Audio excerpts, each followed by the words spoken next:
सांगितलेलीच आहे, पण आणखी थोडंसं मला असं वाटतं की या या या मला असं वाटतं की थोडंसं आणखी विवेचन गरजेचं आहे, म्हणून बोलतो.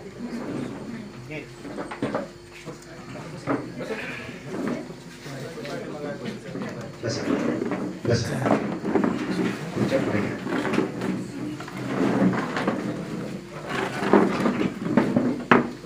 बसा. अकलूज या ठिकाणी मला वाटतं 35 वर्ष झाली असतात.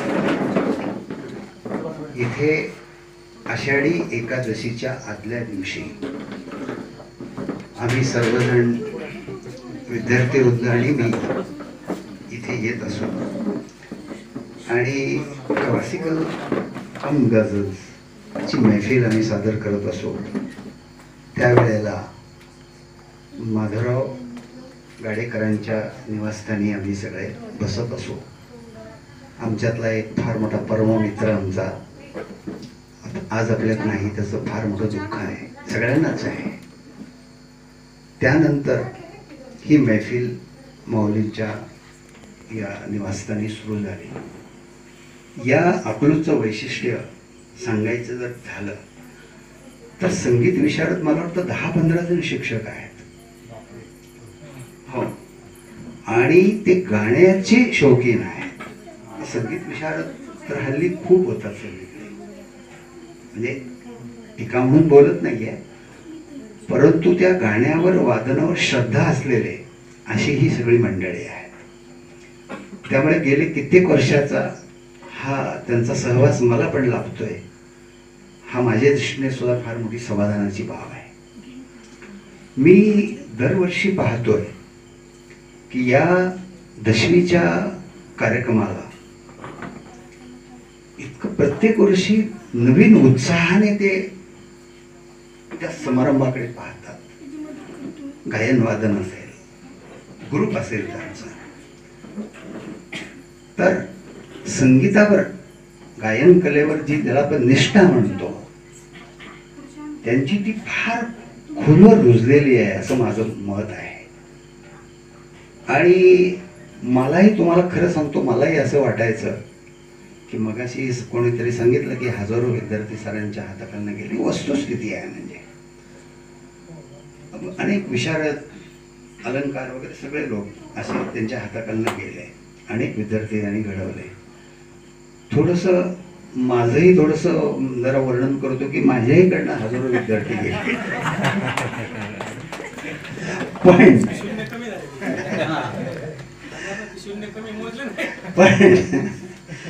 पण मला सुद्धा असं कुठंतरी मनोमन वाटायचं की संगीतावर, गायन कलेवर जीव ओवाळून टाकणारा माणूस मला मिळाले नाही. तसा त्याचा अर्थ श्लेष नाही काढायचा, पण मी नक्की नमूद करतो की सरांच्याकडे पाहून, आपल्या ग्रुपवर पाहून मला असं वाटायचं की काहीतरी इथं केलं पाहिजे. काय ते मला सुचत नव्हतं, काहीतरी केलं पाहिजे. मी त्यांना प्रत्येक वेळेला म्हणत असतो की तुम्ही मासिक सभा करा, जेणेकरून 2 कलाकारांना तुम्ही गायला सांगा तुमच्यापैकीच. कारण मी पुण्याला असताना आणि ग्रामीण परिसरामध्ये मासिक सभा सुरू केली, कित्येक वर्ष चालली होती. त्याचा हेतू एवढाच की त्यांना प्रोत्साहन मिळावं, गाण्याची उर्मी त्यांना मिळावी, हा त्यातला खरा हेतू होता. तर मी त्यांना सांगून पाहिलं, त्यांनी ते केलंही असेल. म्हणजे मी काय त्यांची उलट परीक्षा घेतली नाही कधी, पण ते केलं असेल त्यांनी. पण आजचा जो कार्तिकी एकादशीचा जो फार मोठा शुभमुहूर्त आहे, या शुभमुहूर्तावर त्यांच्या गंडावंदनाचा कार्यक्रम इथे आज होत आहे.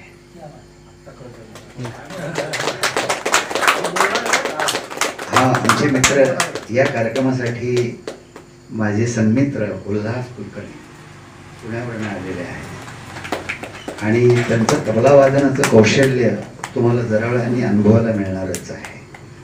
माझे दुसरे मित्र तबलिस्ट ते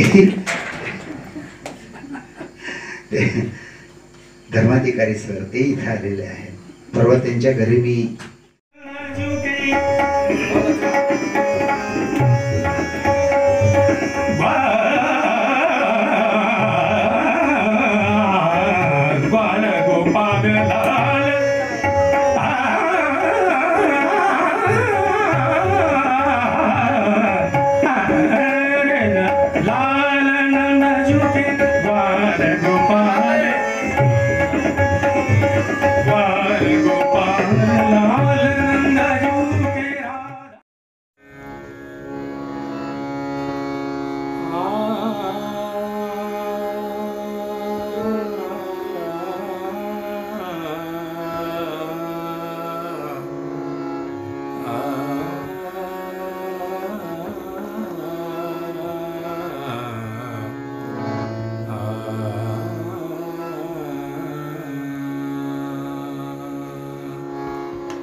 गुरु आज्ञा में निस दिन रहिए,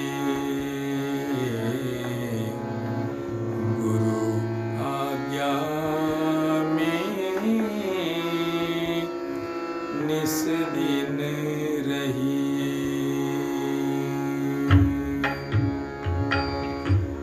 गुरु आज्ञा निस दिन रहिए, गुरु आज्ञा में निस दिन रहिए,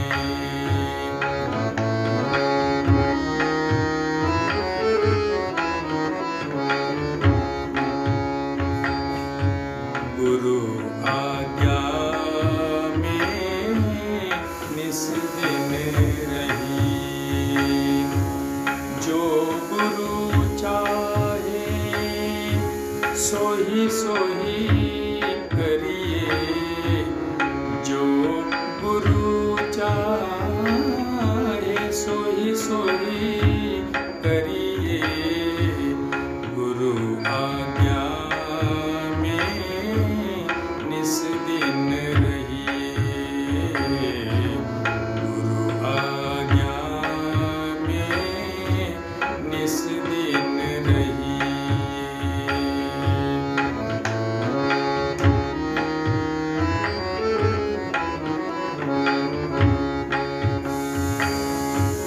गुरु की महिमा अपरंपार,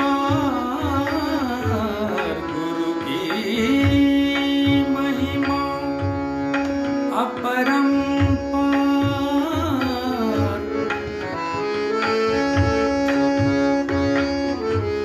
गुरु की महिमा अपरंपार, गुरु की महिमा अपरंपार, अक्षर ओम में करत विहार, अक्षर ओम में करत विहार,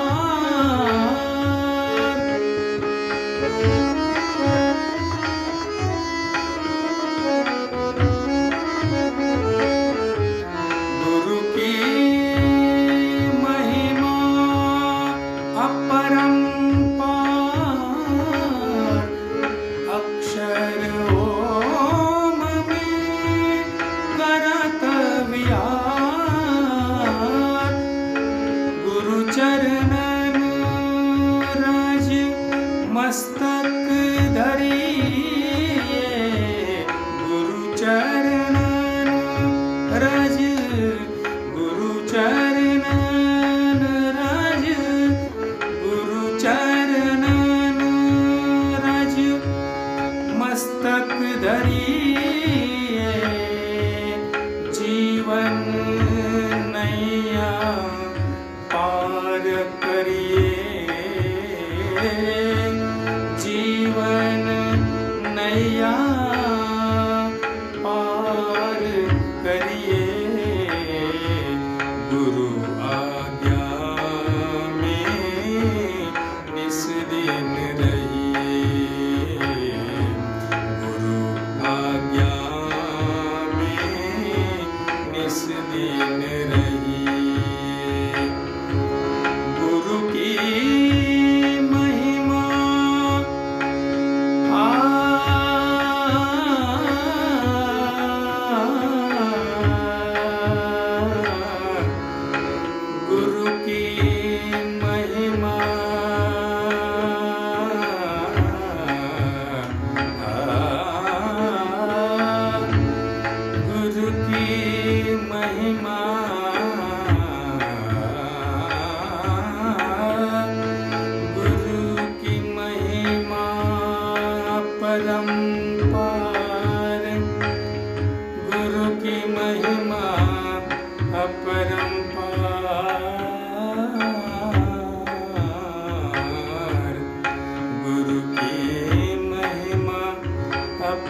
अपरंपार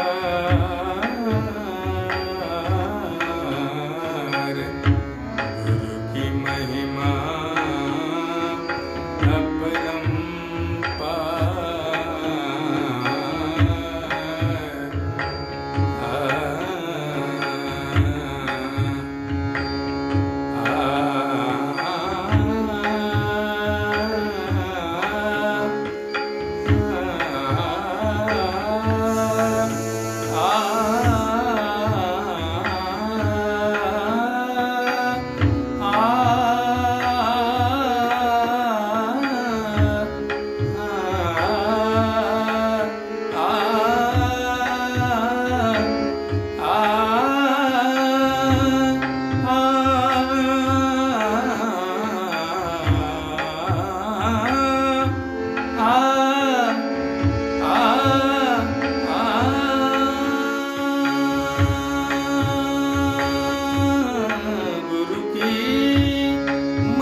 मुस्कुरा दीजिए,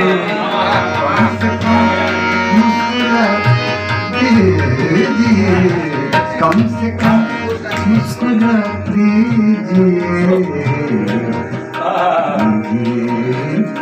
दर्द को आसरा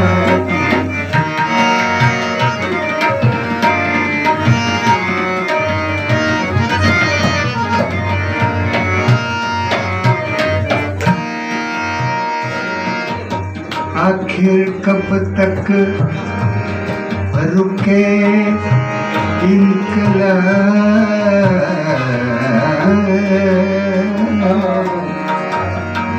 आखिर कब तक रुके इंकलाब, रुख से पर्दा हटा दे।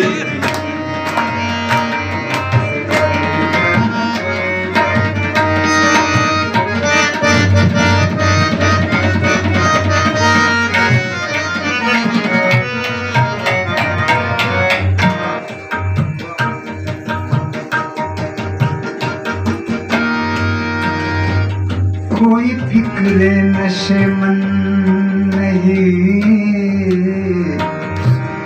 कोई फिक्रे नशेमन नहीं, बिजलियों को दुआ दीजिए,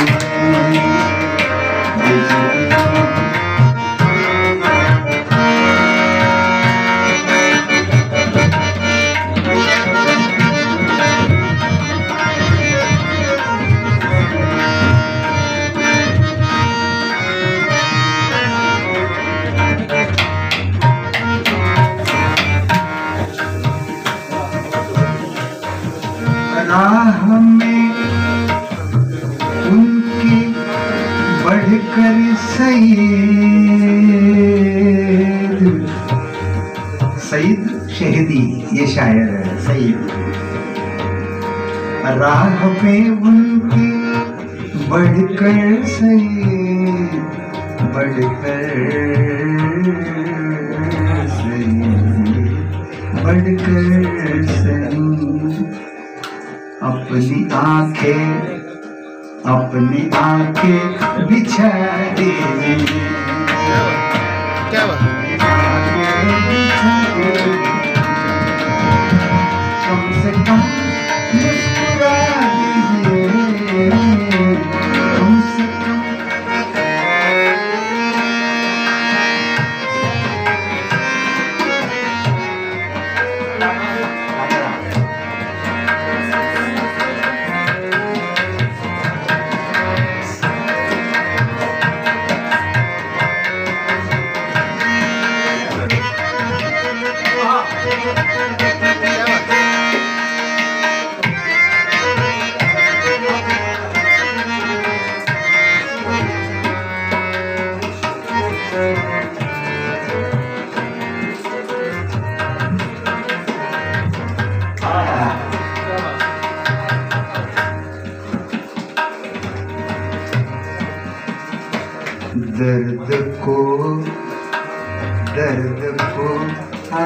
मुस्कुरा दीजिए, दर्द को आसरा दीजिए,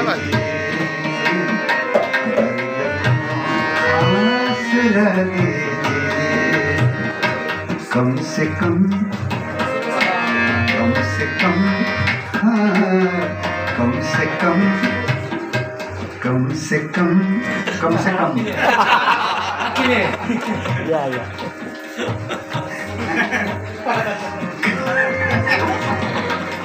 क्या बात है। कम से कम मुस्कुरा दीजिए,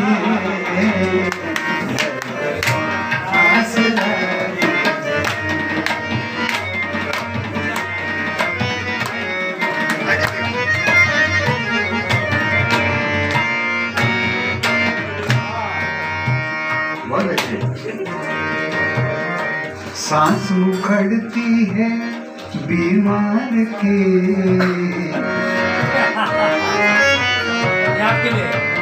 ये बड़े बड़े डॉक्टर साहब बैठे हैं सामने, इसलिए तो मैंने जरूरत की। सांसों करके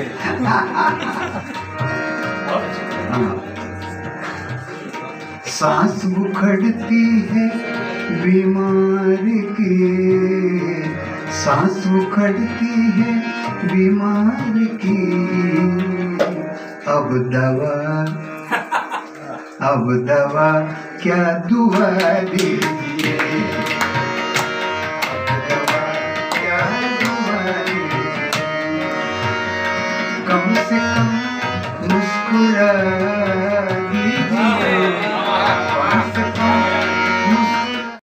फक्त 2च मिनिटं होतं, जास्त नाही. हॅलो हॅलो याच्यामध्ये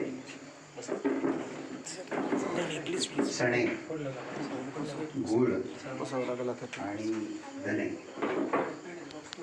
त्याचं मिश्रण त्याला मी आता खाऊ घालणार आहे. तर चण्याचं असं ते सांग की बेटा ये लोहे के चने हैं, को बड़ी जिम्मेदारी इसके साथ चढ़ावी, हे असं गुरु मला सांगतात की लोह्याचे हे लोखंडी चणे ही फार मोठी जबाबदारी माझ्यावर तर आहेच, पण ती तुमच्यावर फार मोठी जबाबदारी आहे. तर मी आता